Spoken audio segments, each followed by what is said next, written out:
and you can start your Lois and Clark at the emblem right now.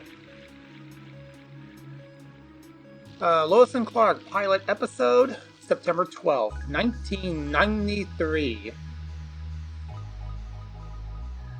The show came about because Warner was playing dirty pool. The Salkinds had the film and TV distribution and the film and TV content rights for nearly 20 years. It was a mixed bag, but Warner didn't care. Until Tim Burton's Batman made $1 billion in merchandising. So, Warner laid down the law to DC and said, you're not allowed to negotiate film and TV anymore. We're going to do that. We're smarter. They're not, by the way. And they told DC to not approve a single teleplay for Superboy, the Superboy TV show. They got the rights back from that, and Deborah Joy Levine created Superman, Lois and Clark, Danielle Steele, and the Man of Steel, or moonlighting in a cape. That was the idea. And you thought Smallville's No Tides, No Flights tagline was offensive. Here we have some geography building in terms of what the Daily Planet looks like, or at least half of it. The camera feels like the camera is panning the wrong way, I think. Okay, I don't know why it's going through this railing for. Should be more sweeping, perhaps. Here we're introduced to Lois Lane, played by Terry Hatcher. Totally out of context. If you had no idea about Superman, and the target audience for the show probably did not, you were wondering what the hell is going on here. You have a very glamorous woman like Terry Hatcher, and this is how you introduce her.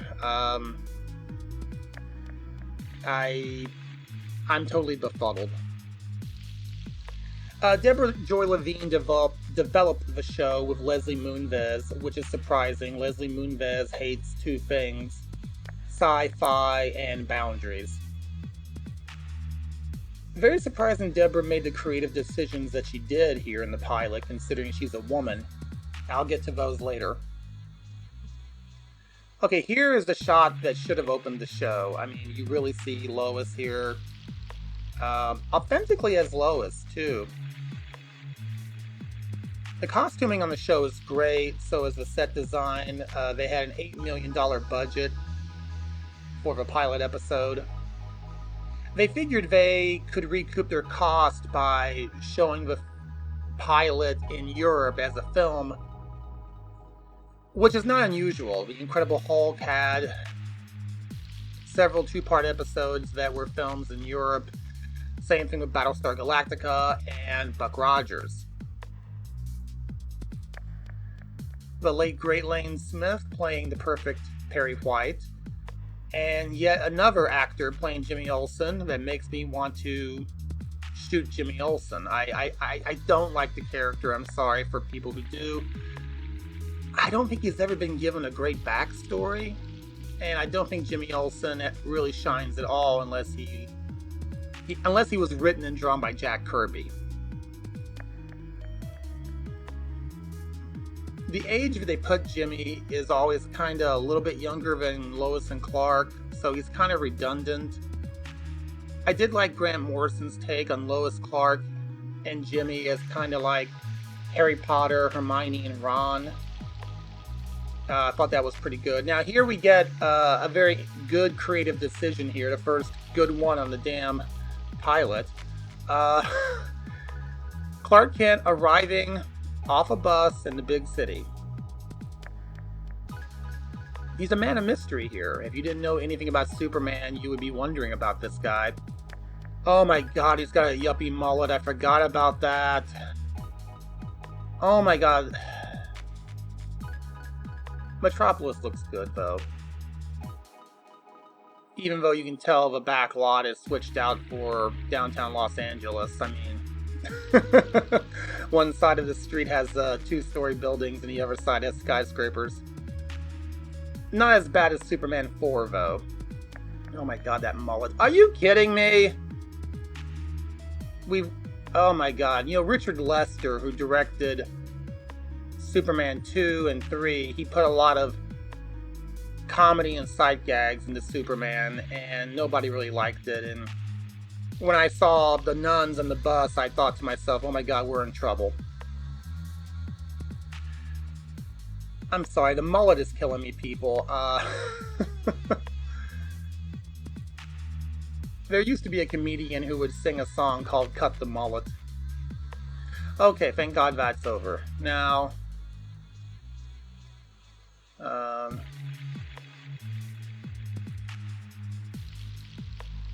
couple years later, I would watch a movie called Conspiracy Theory, directed by Superman director Richard Donner. And Conspiracy Theory had a scene just like this, except it was Mel Gibson talking to news reporter Julia Roberts. I kind of get the feeling that that was maybe based on this. I'm not quite sure.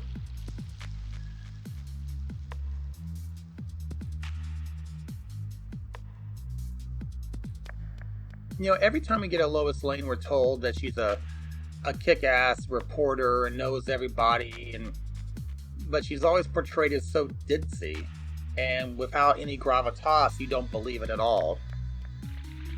Except for Amy Adams. I believe Amy Adams as a reporter. I do. I don't believe Margot Kidder or Terry Hatcher or even Dana Delaney, to be honest. I think everybody's too wrapped up in the whole His Girl Friday thing to try anything new, like semi-realism. Oh, my heart. Tracy Scoggins as Cat Grant. Now, Deborah Joy Levine would find it difficult to write the show due to the fact that it aired during the Sunday night family hour, and the idea behind the show was sexy Superman. And you had a cougar here, played by Tracy Scoggins, but how do you do that in the family hour? ABC would have problems with the show. They kicked Deborah off after season 1. Bryce Zabel, who seemed to be pretty good with the action and the sci-fi part, he would lead the show too.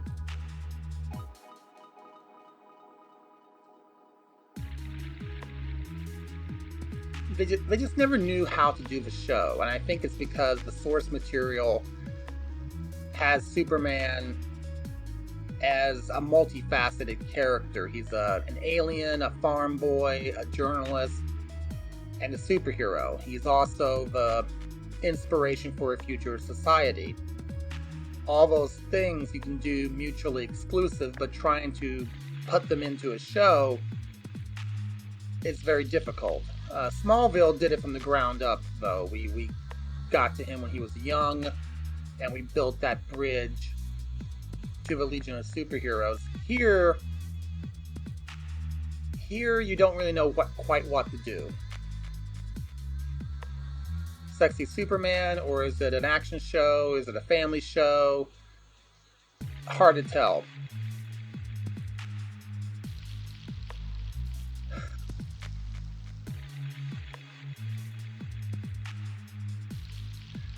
Every guy I met who actually liked the show liked Clark better than Superman. They could relate to Clark.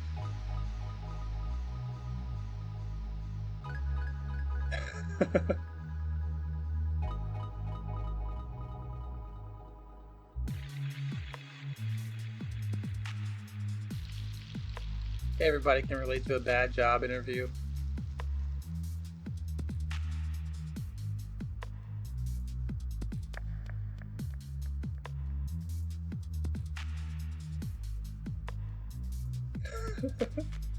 Want an earlier, more innocent time regarding journalism.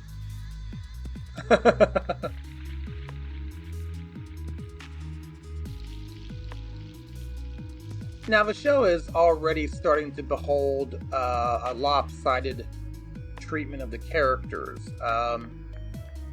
The emphasis is clearly on Clark's origin story as a person and as a young man in the big city for the first time. we don't really know anything about Lois here. I mean, we already know a good context for Clark. Lois, it hasn't been really established that well. They tell us she's a reporter and she's in a crazy costume, and that's about it.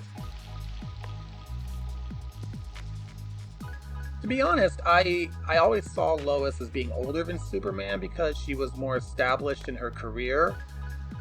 Here they're about the same age. I would have just, if I had been showrunner, I would have just had them both come in as interviewees trying to get a job and competing for it before getting hired as a team. I mean, if you're going to emphasize them as a couple, yeah, get them as a team.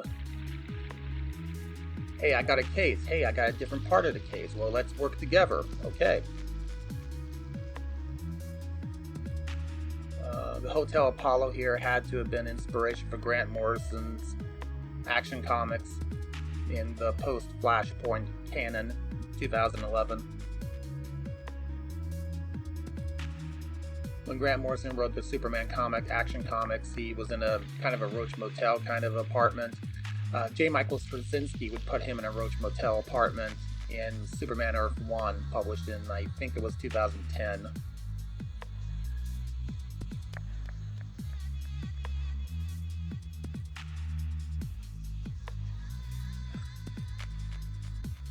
The Man of Mystery angle's great.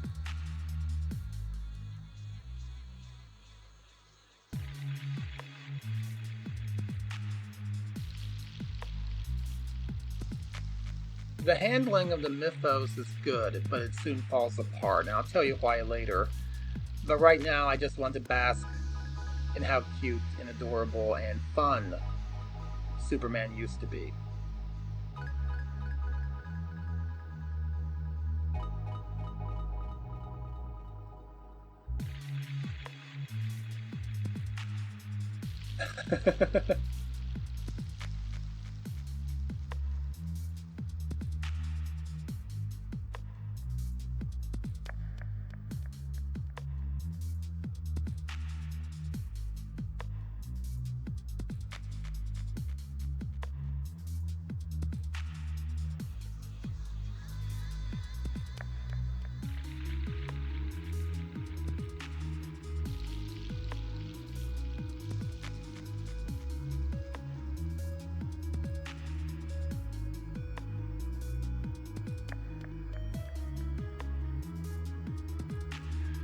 Dean Cain really makes him the everyman, even when walking on the wall.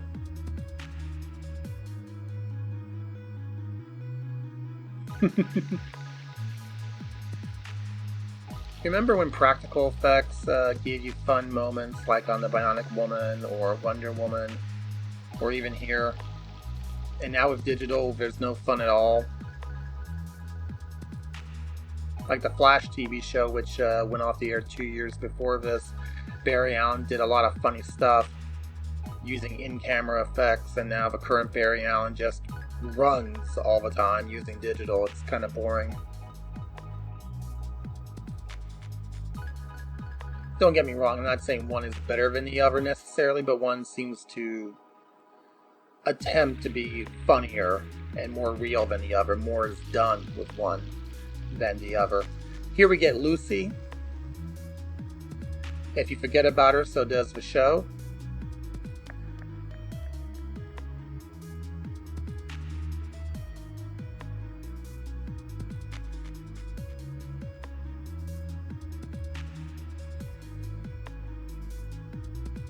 I don't really buy it that they're related. There's no chemistry here.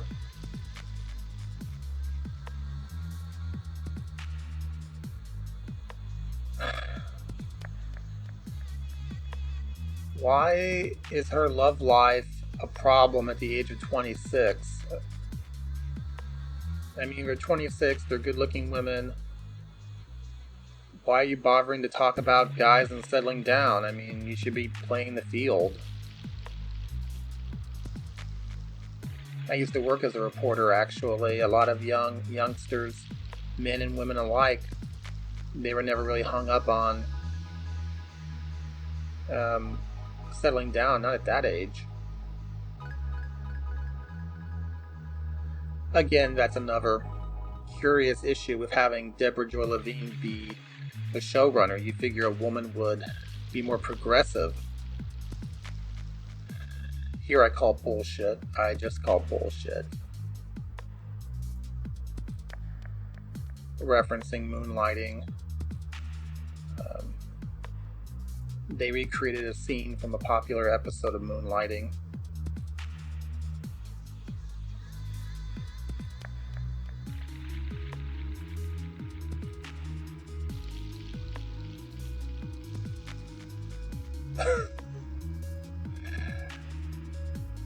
Now that's a parody, yet after watching Dallas and Dynasty in the 80s, I can tell you one thing: there used to be real dialogue like that from characters, and it not meant to be a parody.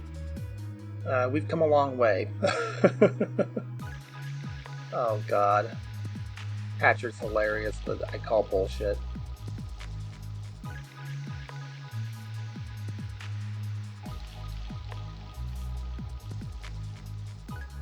Forgive me if there's a hum in the background here. I'm recording this with a malfunctioning central air system.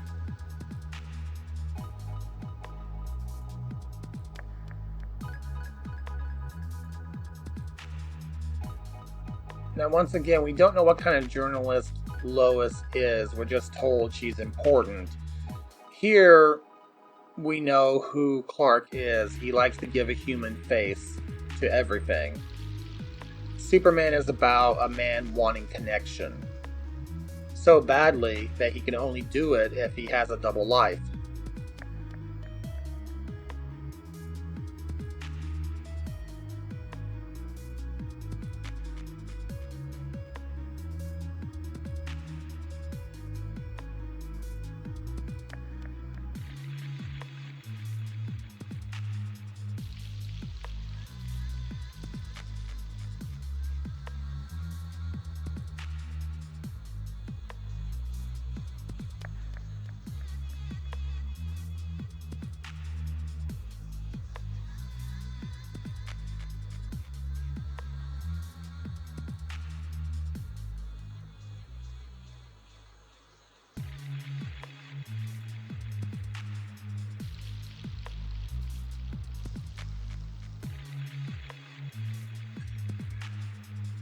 She kind of reminds me of Jane Seymour's character from Somewhere in Time with that hat on.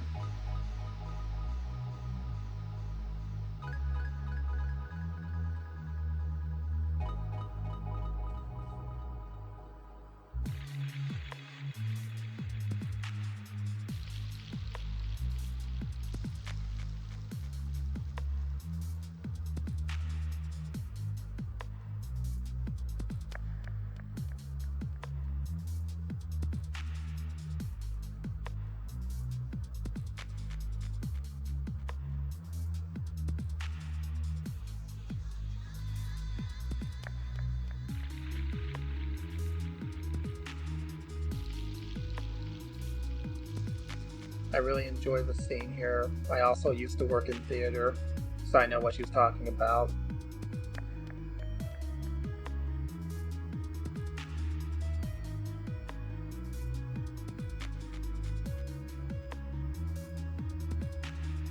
And once more, do you remember when Superman used to be fun? A little context here. I was 15 years old when the show aired, so I was born the same year as the Donner film, and I grew up with my Superman action figure and my Super Friends cartoons.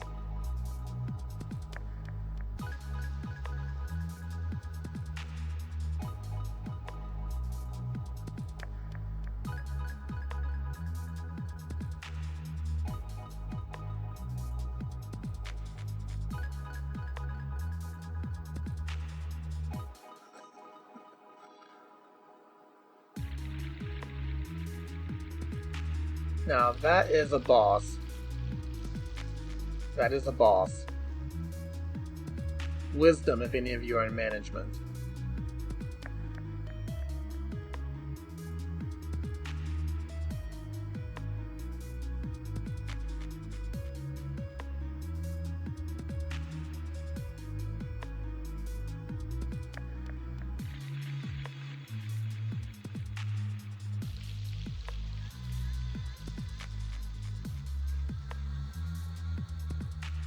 Again, a more innocent time. Take that however you want it.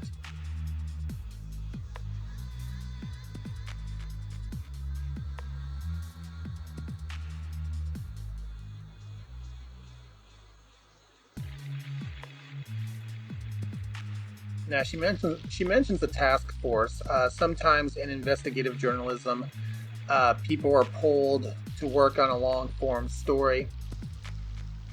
You saw that in the film Spotlight.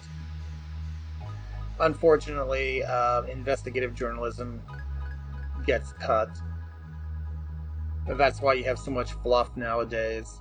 And the conglomerates who own our news, they don't want to be investigated.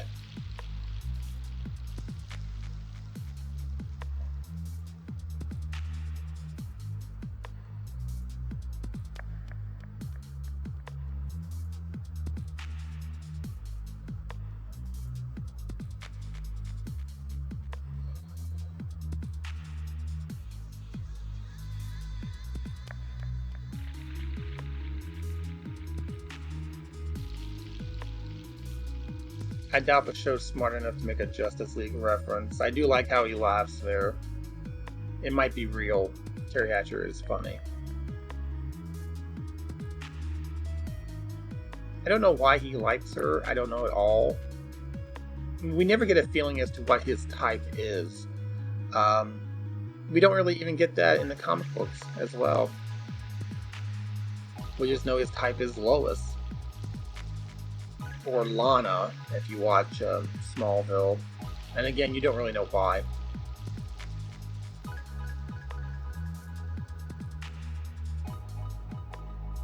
It's not like Batman or The Flash or Green Lantern. You kind of have a set type because you have a lot of different love interest characters. With Superman, it's primarily just been one.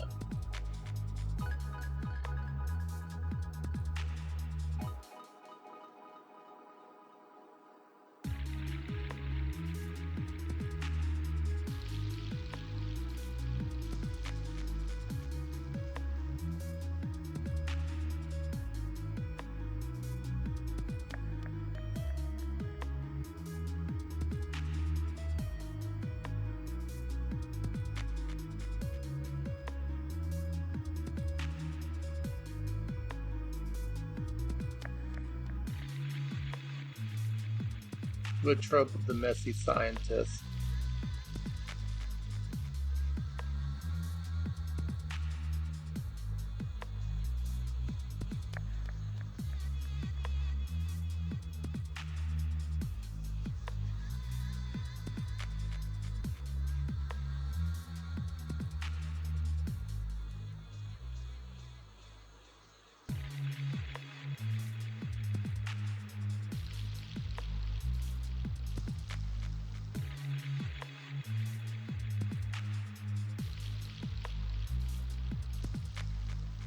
I don't know if the science is correct on that. If it's not correct, let me know in the comments section.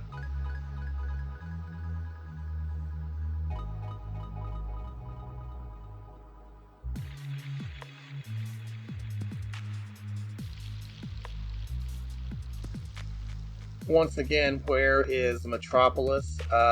In pre-crisis, it was in Delaware. And I bring that up because we have a space shuttle launch platform somewhere outside the city. I don't know why. I mean, it's plot convenient. That much is true. But it makes you wonder where Metropolis is.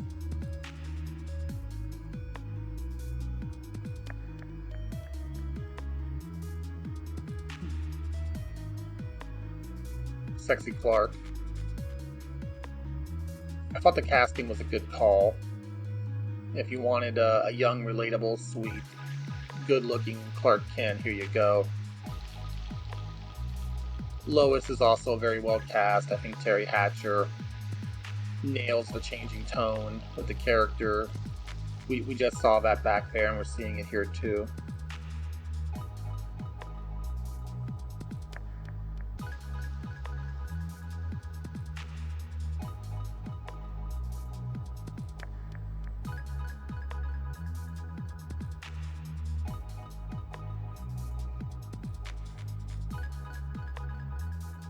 What kind of scientist walks around a shuttle platform in a muumuu?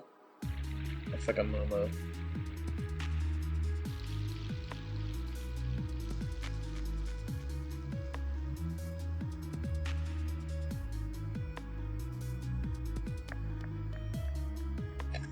Young for a woman in her position. You both are young for people in your position.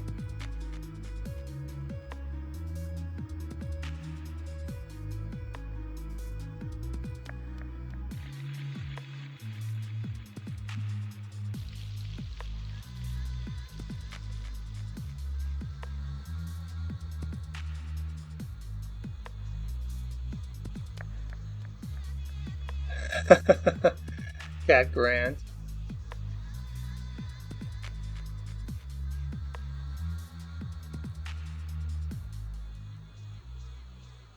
Oh god, Madonna gear.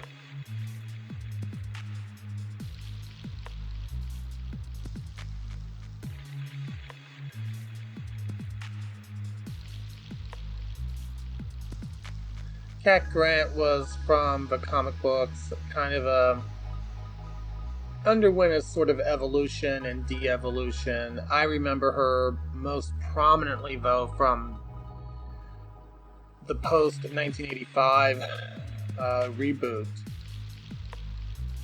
She was a woman being sexually harassed. She had a bad reputation, unearned. She was a single mom. She also had a boyfriend who was a superhero, a boyfriend named Gangbuster. Yeah, she had a boyfriend named Gangbuster. It was the late 80s.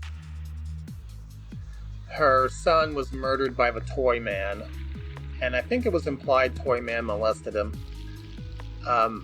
Jeff Johns and Gary Frank brought her back for the post 2005 reboot, drawing her to look like Tracy Scoggins and making her basically what you see here, but a lot meaner. They kept the tragic death of a child in her background, in her backstory. The post-2011 reboot, she was young, she had never been a mom, and she and Clark went into business together on a website.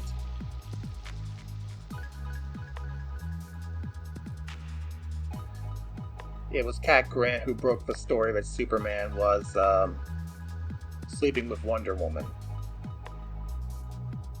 before him and Lois became a thing. And that is according to the post-2011 canon.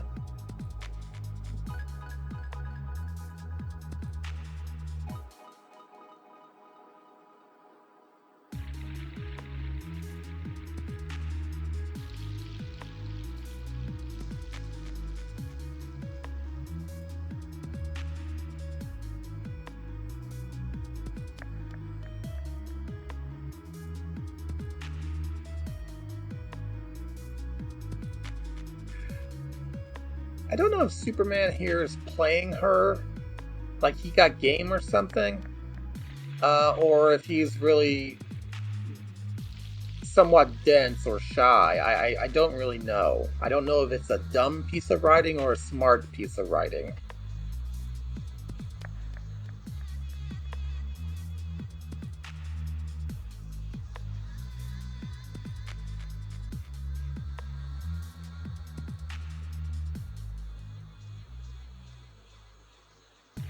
It's very strange that if he has game, then we're not really exploring him or his love life, and yet later on we explore, I think, very disrespectfully, Lois's love life later. Again, a very strange double standard for a woman who wrote the show.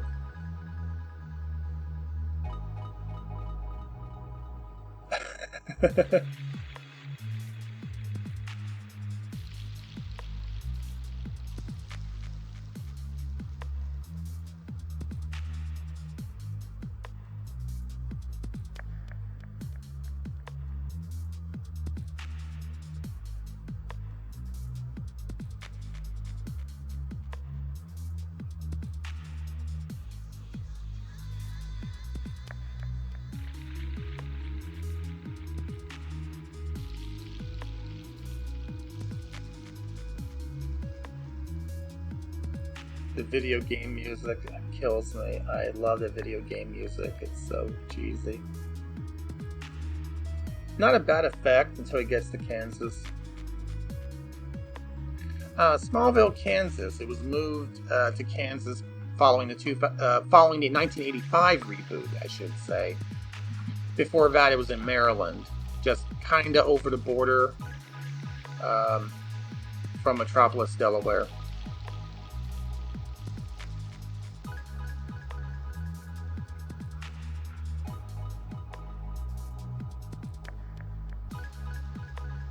I'm always torn on Superman's family living past his adulthood. I love the tragedy of him ending up kind of all alone in adulthood. It's a good rite of passage. I mean, you had his parents during his Superboy phase, but when John Byrne took over writing and drawing in 1986, he rebooted Superman, and you had no Superboy end of his career. Previously, he had started out his superhero career as a teenager or a little kid, and you had the Kents there guiding him. I miss the Superboy concept. I mean, Superman as Superboy, Superman is his own legacy character. Now, surviving after adulthood, you get a pretty good dynamic. The wise old parent. It's very Aunt May, Uncle Ben, and it works, but again, I've always been torn.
People say it's hard to write Superman. I always felt like it was easy. I mean, if you can get behind Sam Beckett on Quantum Leap, or David Banner on the Hulk, or Christopher Pike on Star Trek Discovery, you can get behind Clark Kent.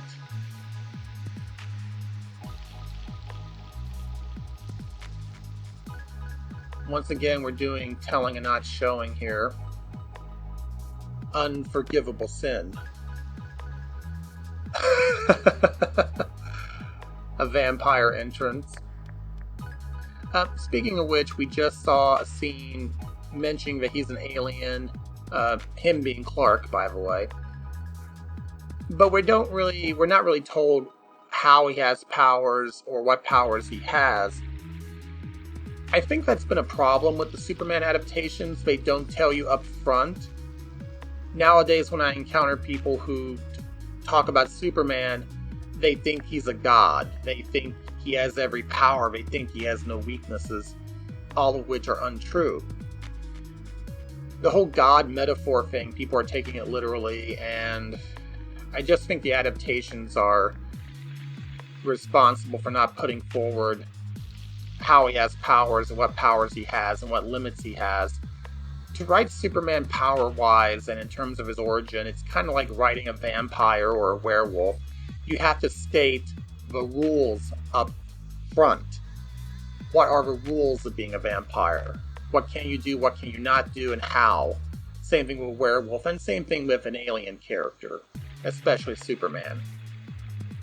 I mean, we know the rules of being the Hulk. That's always stated up front. Gets angry, and turns into the Hulk.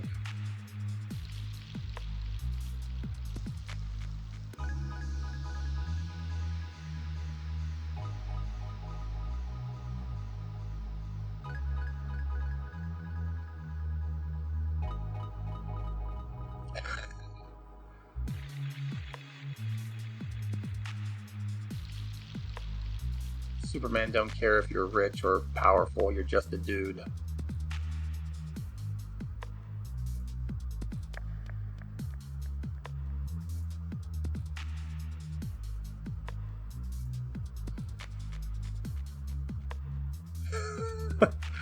Nigerian princess, oh my god. Did she ask for money? We just saw John Shay as Lex. John Shay was the first sexy Lexi before Michael Rosenbaum. I like Shay's Lex. It took me a while because he has hair to get used to him. But I think he is perfectly what Lex Luthor needs to be. A narcissistic person who is just too smooth. Lex is all about being in control, in zen, and being a smooth operator. He's very much the evil Bruce Wayne. So to have Clark just cut in like that, ooh, you know that burns him. Yep, it burned him.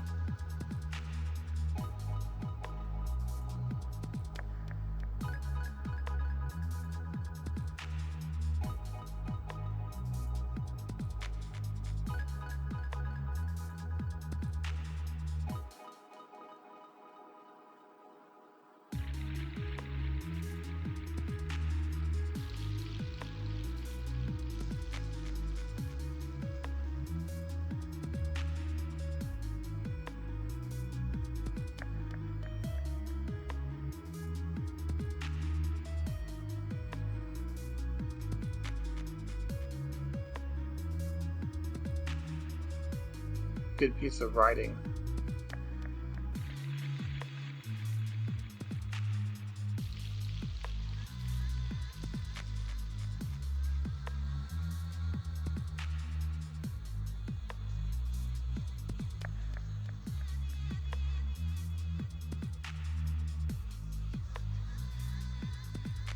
That is really good writing. They really established Lex, and they established how Clark, aka Superman, can get under his skin. Very good job.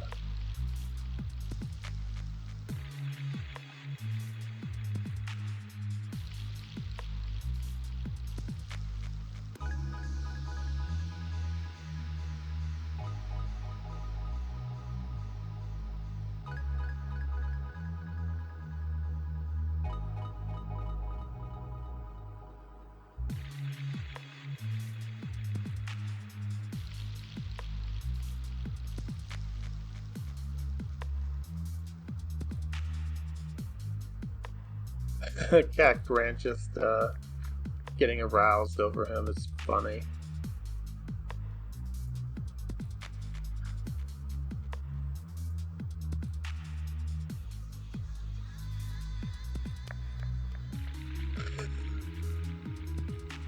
Privately owned space laboratory. I get the feeling Elon Musk must have watched the episode. Great effect.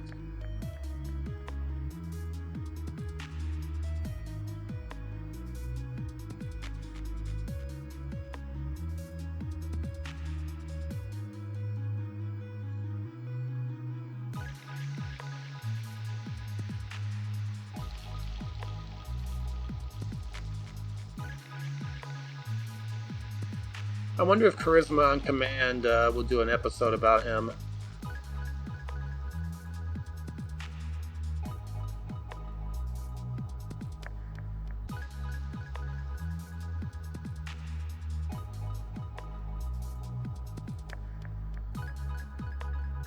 This always reminds me of the 1974 Wonder Woman film with Kathy Lee Crosby. She had a problem with a snake as well in her room.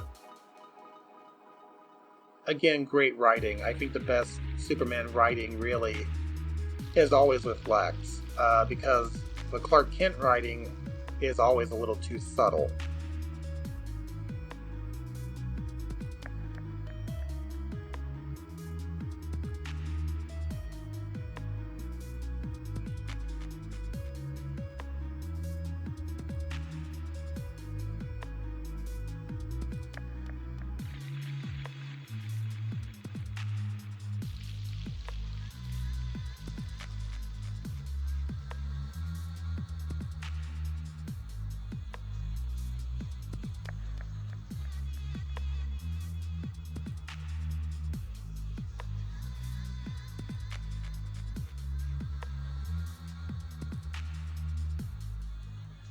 He loves control so much and a chance to use it to make him feel alive.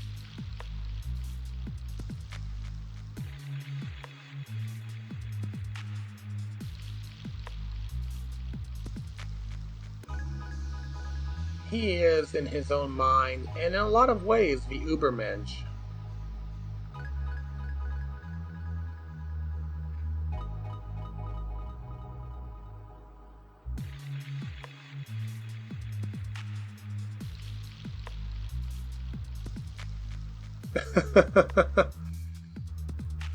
Hey, your job is to try to kill me so I can prove I can get out of it.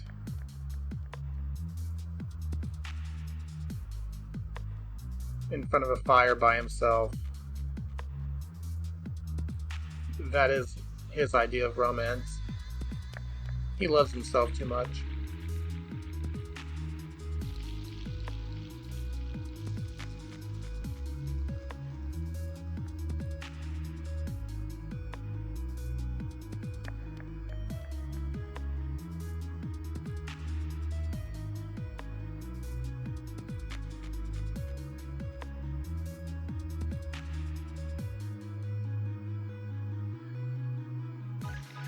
Superman is not really perfect. People like to say, oh, he's such a perfect person.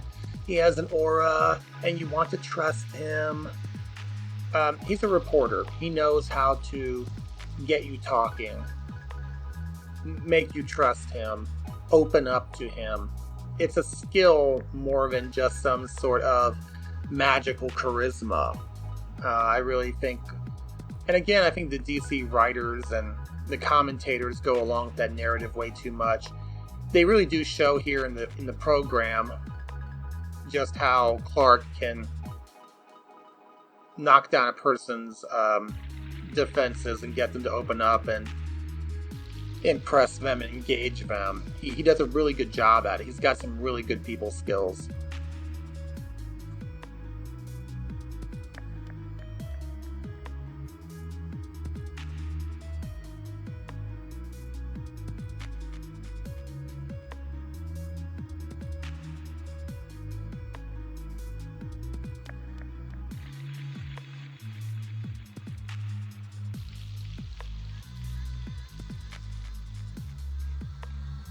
I think Scoggins could have been a great Lois as well. I've always imagined her as being older than Clark anyway.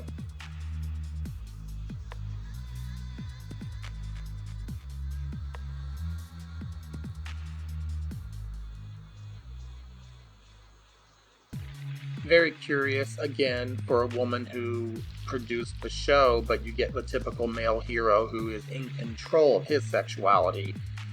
It is never questioned. The woman's sexuality is always on trial, as we'll see later. And yes, I actually thought that when I was 15 years old watching this. It was kind of cringe when it did happen. And her sexuality does kind of come up for judgment twice in the following scenes.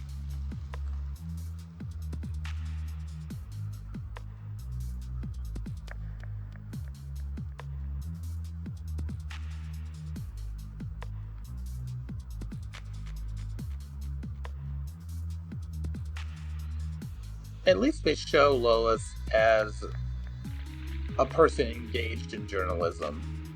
It's not just journalism happens. They do try here with her. They do try to make her believable.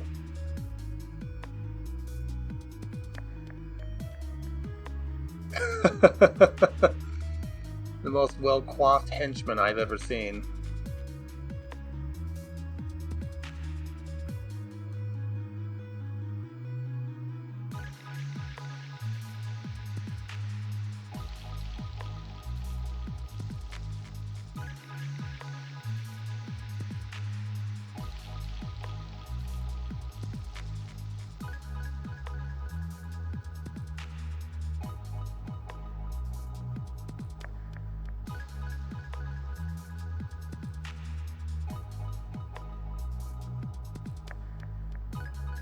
The line makes no sense. She is easily seduced by him, and Clark has clearly demonstrated that he is not a giblet, that he can really get under his skin.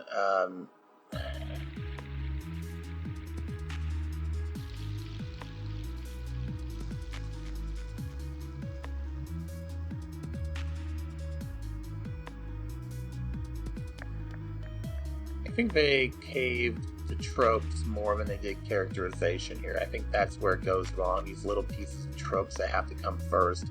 That he has to be in awe of Lois and be all about her, but disregard Kent, so he can never suspect him of being Superman. Trust me, as a journalist, as I used to be, this will happen. Tons of papers, tons of collating, and your table is full of takeout packages. There was a show that came on after this called 8 years after this episode aired, called Alias, with Jennifer Garner. Bradley Cooper played a journalist whose desk, I swear to God, looked like mine when I started doing journalism. Okay, where is Metropolis here? His desk had tons of takeout and papers. So where's Metropolis there? Was it in Pennsylvania? This is really cute.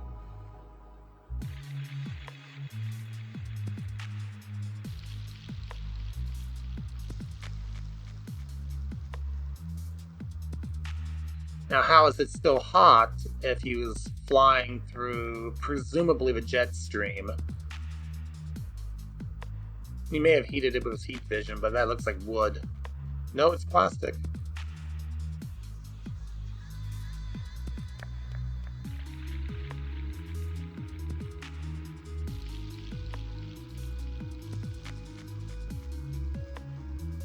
I like how they make him knowledgeable.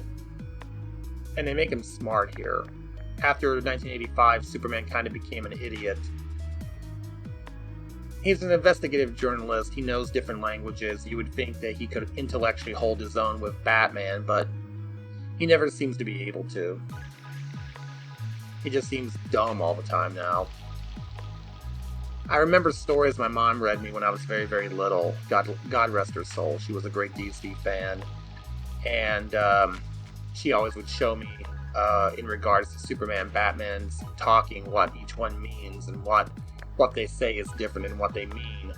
And you got to really see the intelligence of both Batman and Superman. They were intellectual equals.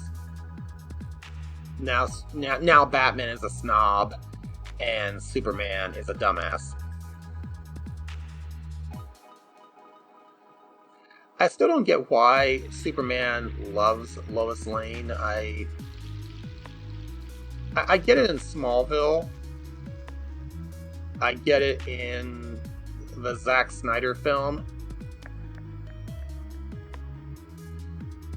But making her this be-all end-all special, and she's quite the snob, at times an asshole, I don't really get it.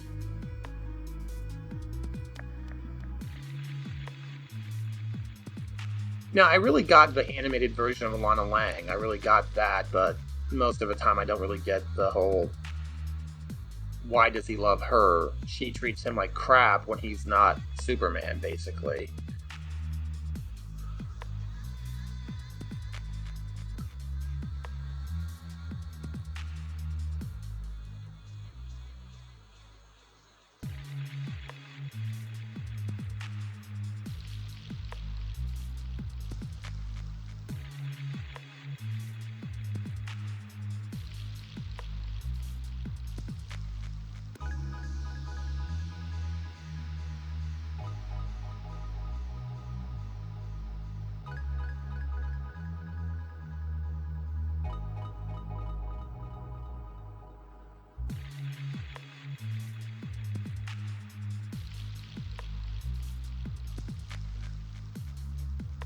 I don't really buy it coming from him.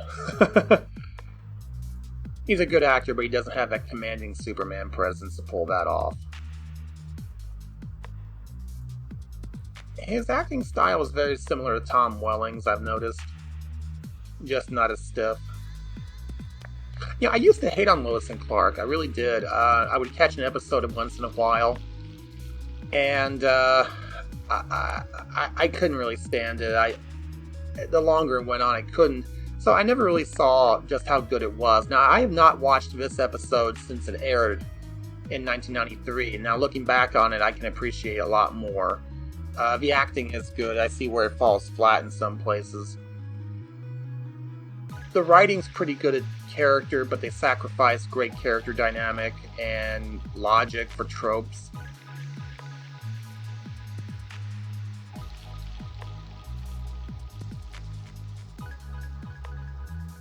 Now, I get why there's a focus on Superman, but Lois has top billing. It's not really an equal partnership show, and we know a lot about his life here, but we don't know anything about Lois other than her love life. It goes to show that you can have all the wokeness out there, but still delve into stereotypes and double standards. Of course, the classic trope, she sees him without a shirt on, ha ha ha.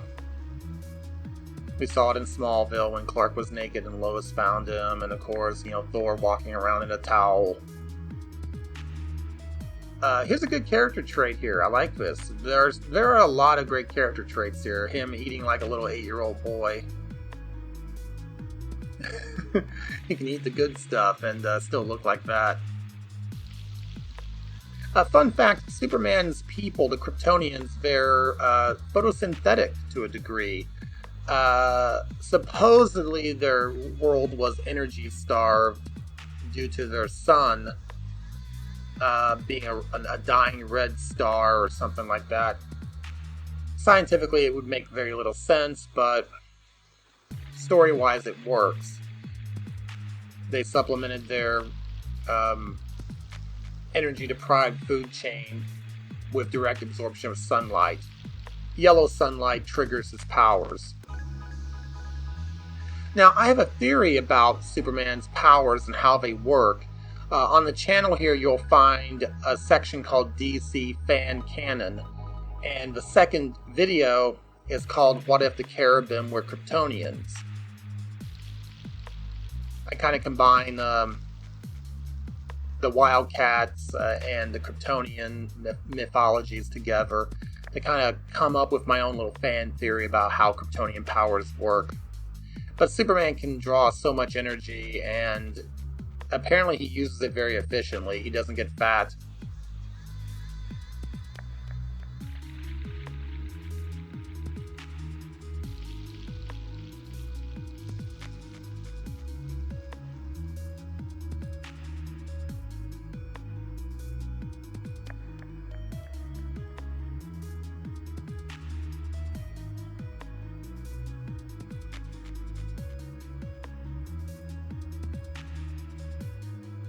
Good character twist here. Makes you reinvest in the mission and the quest. Remember that when you write. Drop some additional information about a character, especially one that's been killed, to make the heroes double down.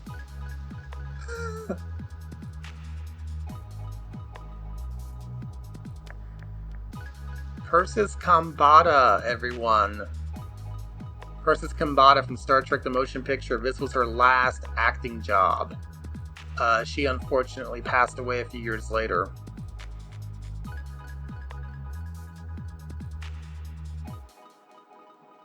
She's really good here. She's just a really good performance.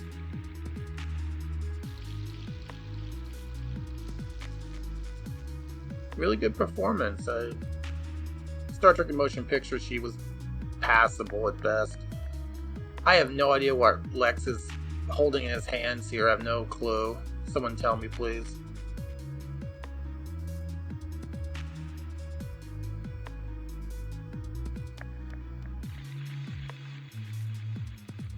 Makes a lot of sense for Persis to play a character from India. She was a Parsi uh, from India. Parsis were Iranians who fled Persia in the 600s.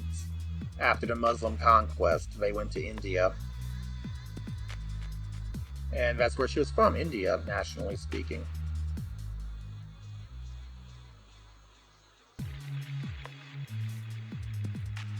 I think the show could have, especially the pilot here, had benefited more being a little bit more like All the President's Men.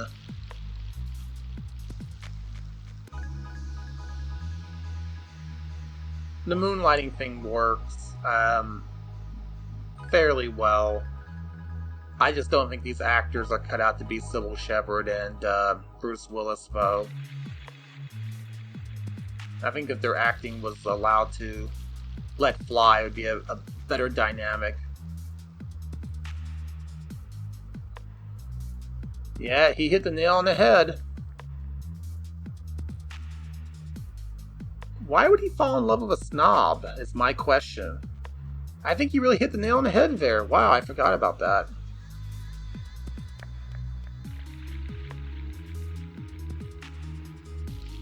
Okay, why is her sexuality now in her personal life being judged here? It's kind of unfair story-wise. Again, Superman's sexuality is not gone into, and never critically.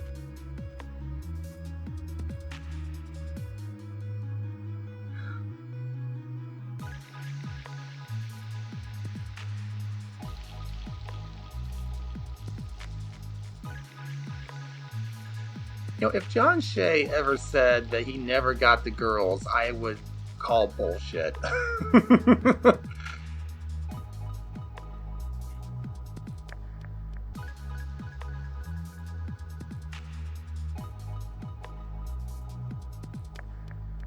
Now, a fun fact here, and again, doing a little research and working in journalism, a lot of your big reporters that you probably know about, a lot of your big news anchors you've heard of, are all married to big-time business people, especially the female reporters and anchors for some reason. A whole host of them are married to Wall Street types. Ann Curry, Katie Couric dated a Wall Street type or two. I'm trying to think of who's the other one. Robin Meade is married to a businessman. And it's kind of scary, really, when you look at how reporters, men and women, are married to influential people. One news reporter is married to Alan Greenspan, the chairman of the Federal Reserve from back in the day. So it kind of makes you wonder, are you really getting unbiased news?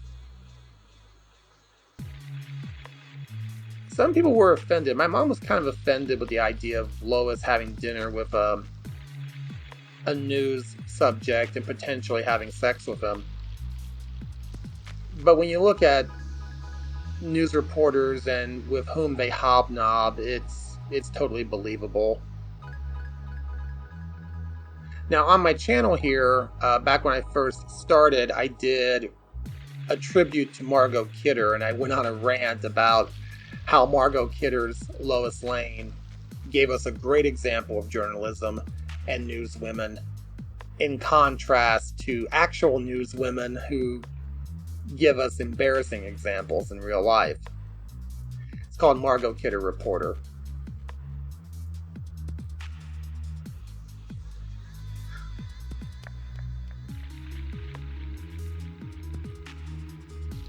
Clark is just being creepy here. Again, a double standard for how female sexuality is done. It's always kind of put on the spot, and it's always something that has to be tracked and monitored. And no, I did not get brainwashed in college by a gender studies professor to notice that. I was an actor when I was younger, so it's something you notice in storytelling. Something a lot of actresses complain about, actually. When I was at a playhouse at 14, I heard those complaints.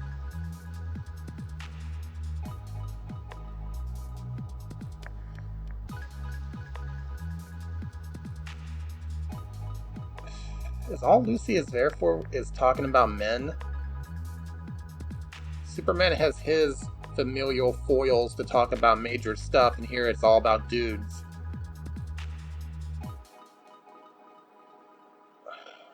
God, that cringe. I'm sorry, cringe. She's beautiful. She's beautiful, though.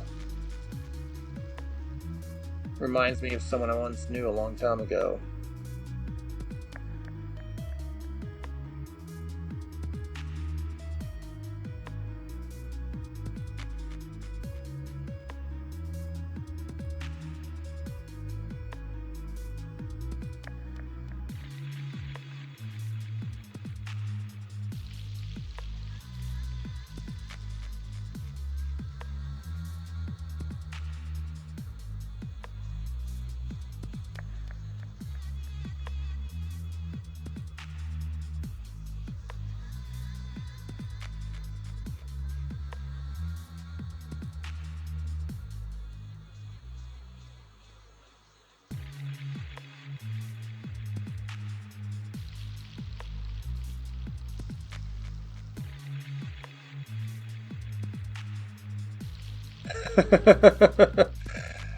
Again, what a more innocent time to be a journalist. Why is Jimmy there? What does he do here anyway? The actor here who played Jimmy was replaced after season 1. A lot of people got replaced after season 1. He got replaced because he wasn't young enough, and he got confused with Dean Cain. People confused him for Dean Cain. Popular trend back in the day, chewing on a leaf or something. I remember people recommending it. Now, Lois and Clark does have a lot of similarities in terms of its production history with Superboy. Not only was Superboy screwed over to get Lois and Clark, but also the Superboy show was retooled after season 1. They fired a whole lot of actors. The only one they kept was Stacey Hyduke, who played Lana Lang. Here, they kind of did the same thing. They got rid of John Shay, they got rid of the first Jimmy Olsen, and they got rid of the tone, and they got rid of Tracy Scoggins.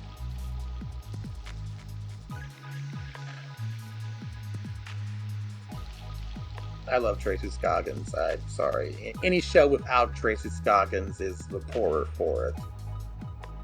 Pitch perfect actress, by the way. Good technique.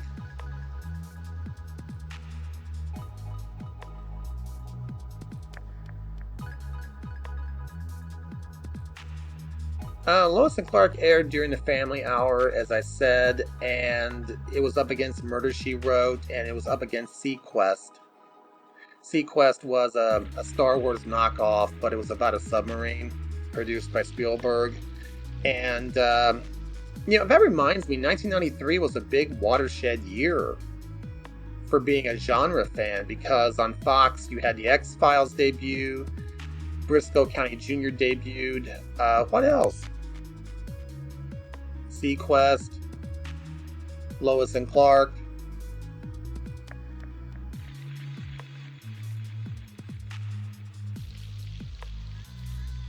Something was in the water in 1993. Okay, good writing once again. Your payment is in a helicopter. Leave no loose ends. Oh my god, is she gonna get killed? I wonder if she will get killed. But still good writing, because he says it in such a way that you don't register it that quickly. But anyway, Lois and Clark had a lot of stiff competition, and there was so many different things to which you could compare it. It always kind of came up on the short end of the stick. Short end of the stick, I mean.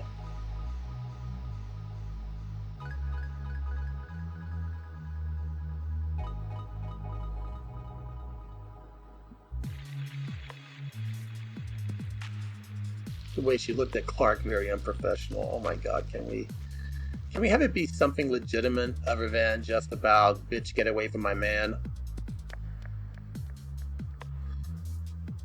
I want to like the Lois character. They just always write her as a complete ditz. A snobby ditz. Oh my god, well-coiffed henchman.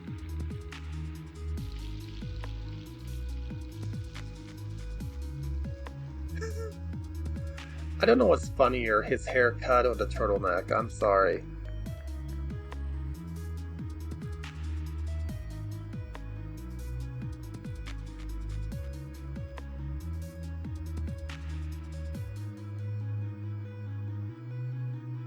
A good visual motif having a light-colored gun. Shows up well in the darkness.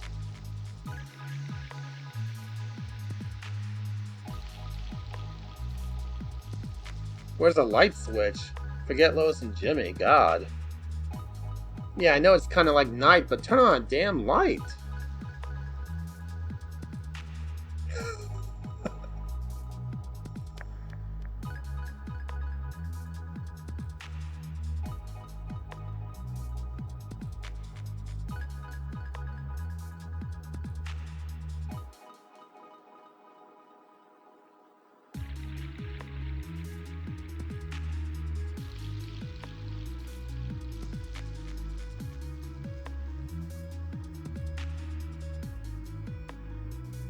A reference to the comic book, the old school comic books. He would go to a storeroom to change, and most people thought he was just having an anxiety attack or something, would wander in there.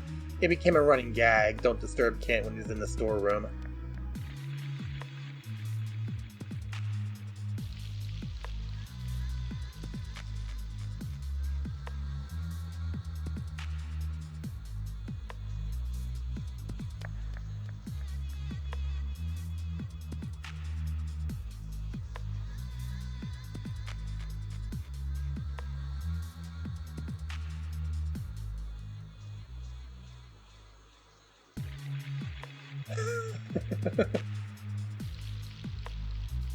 Clark, are you in here masturbating?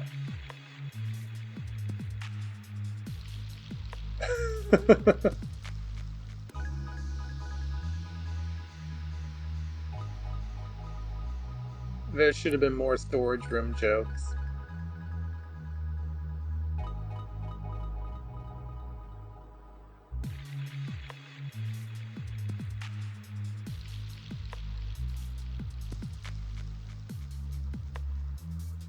Everyone on the planet.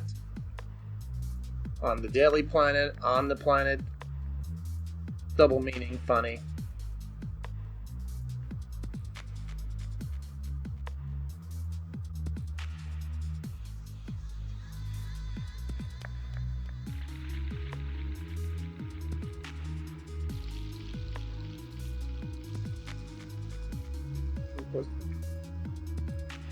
Good idea here.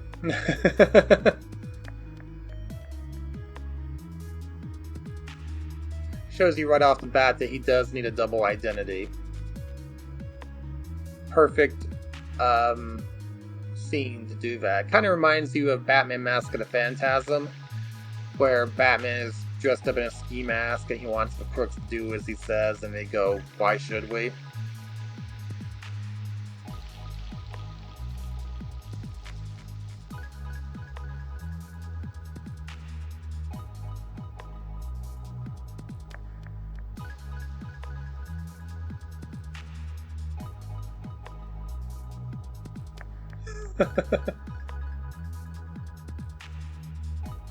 Good writing. She realizes that she made the same mistake as Clark.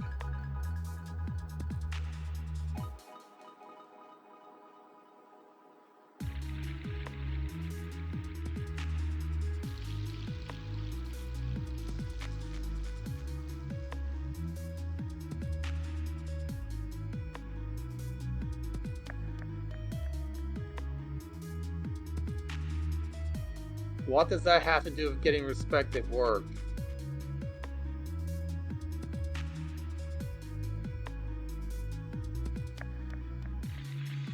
That's a non sequitur in a narrative sense. Wasn't Jimmy? Again, why is her sexuality being critically explored here? Why is it kind of on trial here? What about him? Did he not have a Coyote Ugly moment? He slept with a mermaid. The kind whose legs don't turn into legs, it's a fishtail all the time. Lori Lemaris. No, seriously, Superman fell in love with a mermaid named Lori Lemaris, and no, she was not the kind of mermaid that would change shape. Kind of made you wonder. Anyway, Superman also was brainwashed under the writing of John Byrne, after John Byrne turned him into a generic superhero with that bad reboot. Superman got brainwashed into having a sex tape scandal. Mr. Miracle's wife was brainwashed, and Superman was brainwashed into filming a sex tape. Yes, that actually happened. That was a real comic book.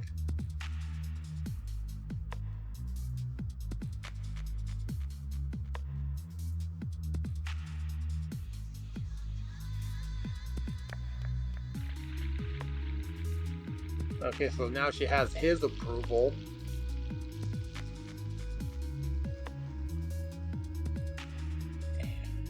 The whole idea of Superman has game or not, now it's taking a creepy turn. Now he's just trying to get laid.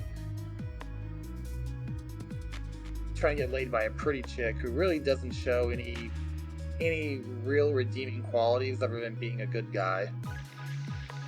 That's how I see it. If you disagree, please do tell me in the comments section. I do want to know what I'm missing here. What am I missing?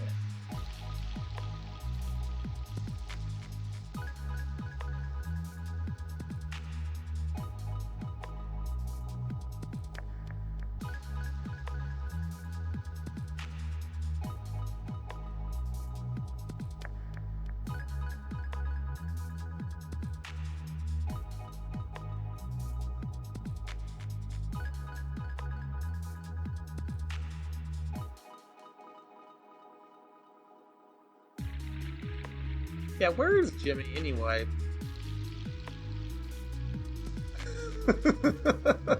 Where is Jimmy?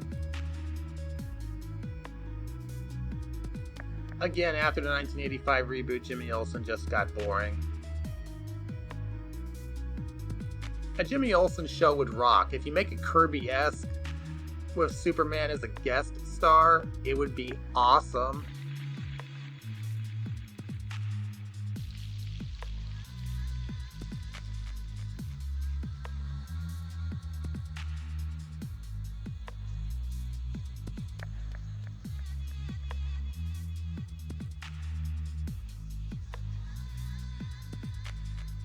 We should have been burned alive. And you should be burned alive. Oh no, her payment's in the helicopter. Yeah, called it. You did too. You know you did.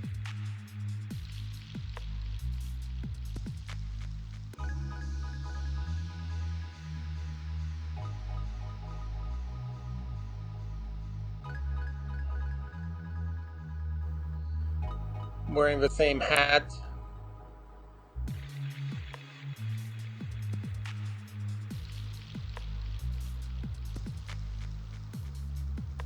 He looks like the guy who was an American Werewolf in London.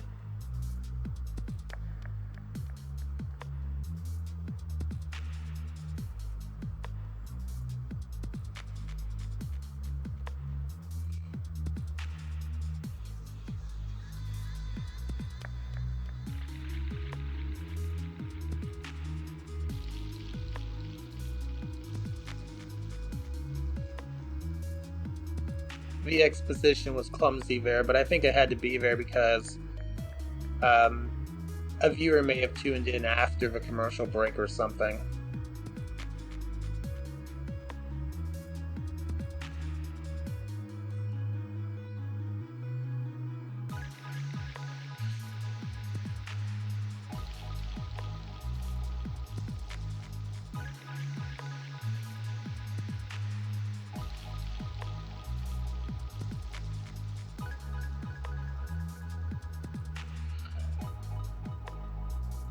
Oh god, cut the mullet, Clark!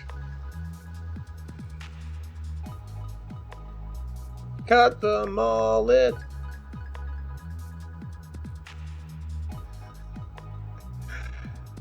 We're still doing retro technology on television here in 1993. We're still looking like a scene from Wonder Woman or $6 Million Man or Bionic Woman.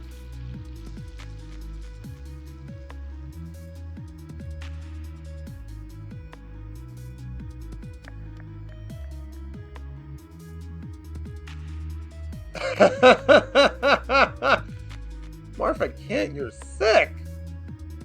God. Don't tell me Jonathan wore that when he was in Chippendale's Dancer. Oh my god. Okay, he should be delivering pizza here. And he becomes the green condom.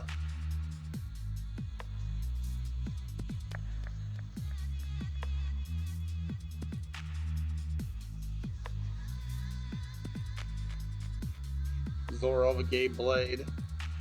Which was a movie. I'm not doing any homophobic joke. That was an actual movie. Great film.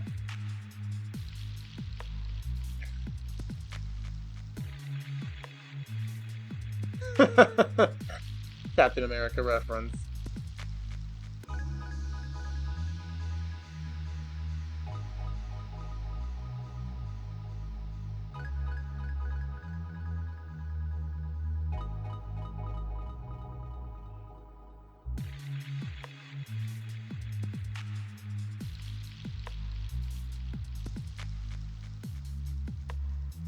I don't think there's ever been a bad origin for a super suit. Grant Morrison has a problem with his mom sewing the costume. That's why Grant Morrison, when they did the post 2011 reboot, post Flashpoint reboot, Grant Morrison said during a meeting that Superman flies around in a costume his mom made for him, and that's not cool. So Grant Morrison put him in a Bruce Springsteen inspired t-shirt and jeans. I like the t-shirt and jeans Superman, I really do.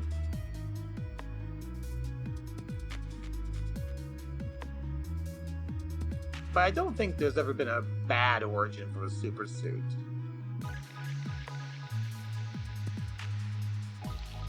Sometimes not really well executed, but never bad. No gapes. Okay, gapes. Now cut the mullet.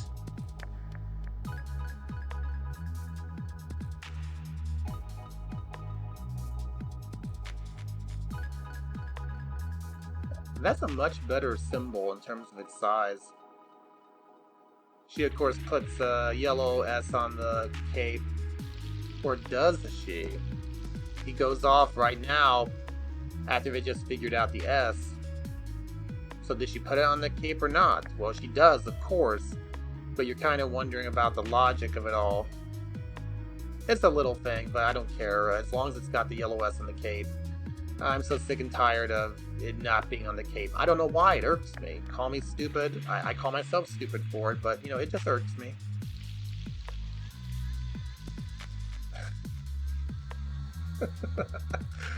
The glasses. If any of you are wondering, does the Clark Kent disguise work? Yes, it does. I've actually done it. I once had long hair, and I put it back in a ponytail, and I put glasses on, because my eyesight went bad. And someone told me I looked familiar. I looked like someone they've seen somewhere, and I took my glasses off, and they're like, oh yeah, I saw you on the school bus. I was in high school at the time. To be honest, if you saw somebody on the street just kind of doing a mundane thing and they look like a celebrity, your first impulse might be, hey, a celebrity look-alike. I don't think celebrities even get recognized really well. I think sometimes people think they might be a look-alike too. You never know.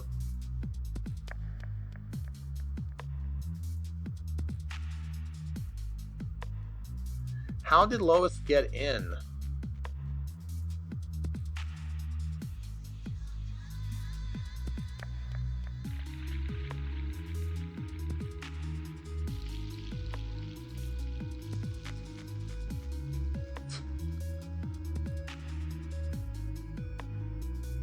covering a story, and she goes from covering a story to a break-in? I don't get it, I'm sorry. And how does she know to defuse a bomb?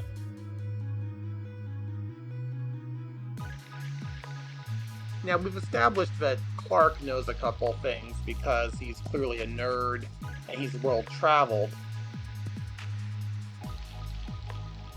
But her? I don't know. She might know quite a few things, but it's not been established.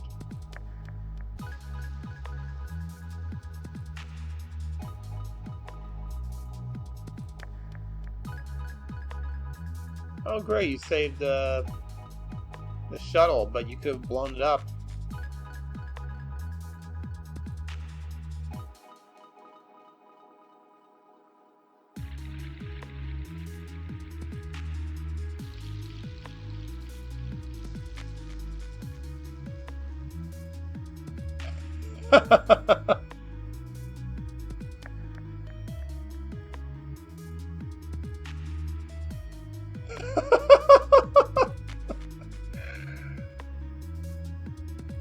Reminds you a lot of the Superman movies.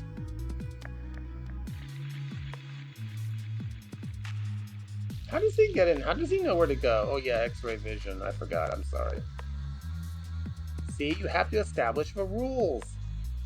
And then pay attention to them, which I did not do.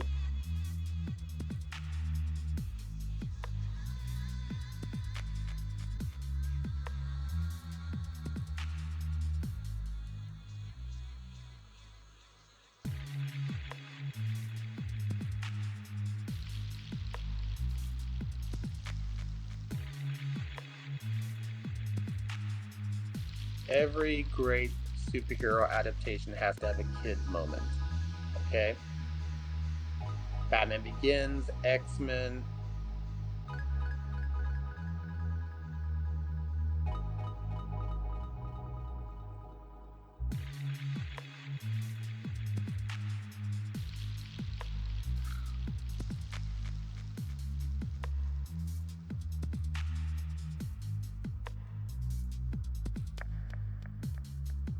Great line, always.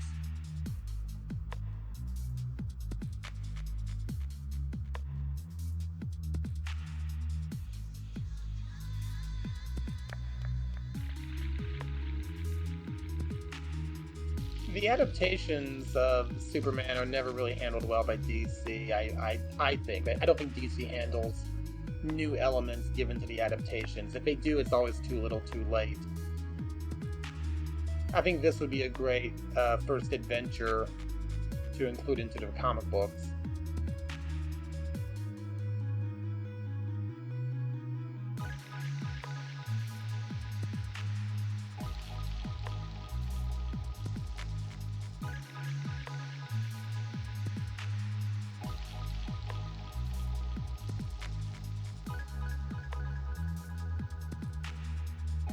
I think this works better than saving a space shuttle or a helicopter or anything like that. Superman, he will save something falling from the sky. It's iconic. But I think this one works best of all the adaptations for his first adventure because it's simple, it's elegant, and he's lifting something up.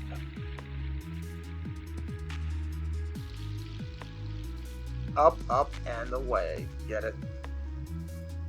At me in the comments section if you're moaning right now for my joke.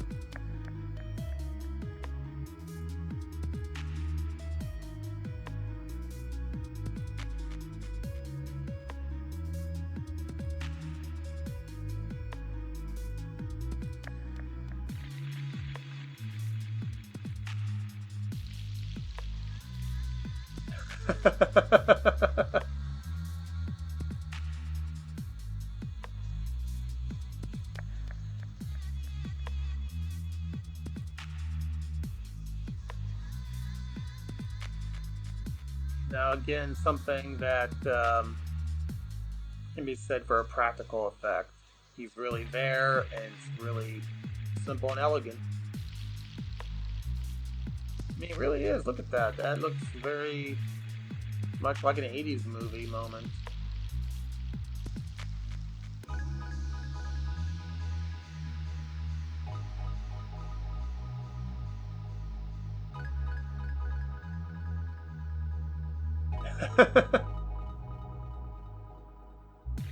Too bad he's an alien. Oh my god.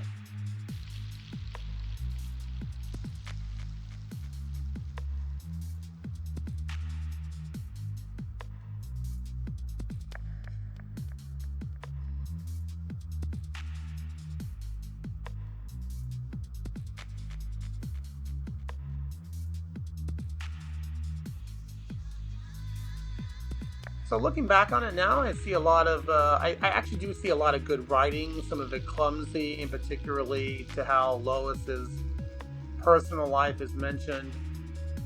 I do see a tonal tightrope Superman. It works. There's a tightrope to walk with the tone. That would prove a problem later on. But I'm seeing a lot of good character moments, a lot of good subtle dialogue, sometimes too subtle. Here is a scene that got recreated for Superman the Animated Series. And to be honest with you, I think it should be included in any Superman adaptation. This is just brilliant. He comes right to Lex.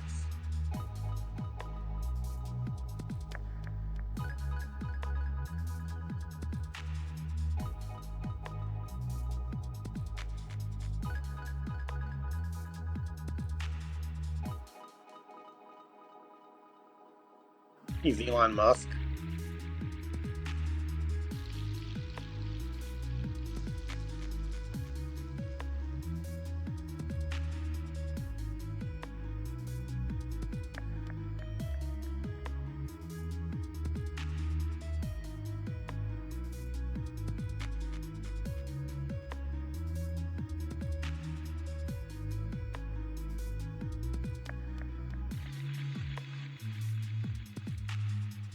Now Superman can hear his heartbeat, so he knows he's lying. But he doesn't need to listen to the heartbeat to know that.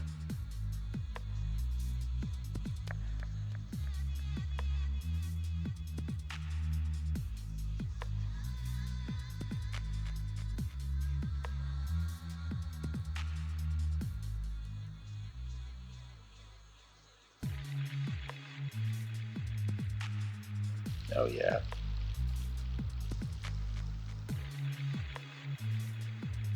Badass moment here.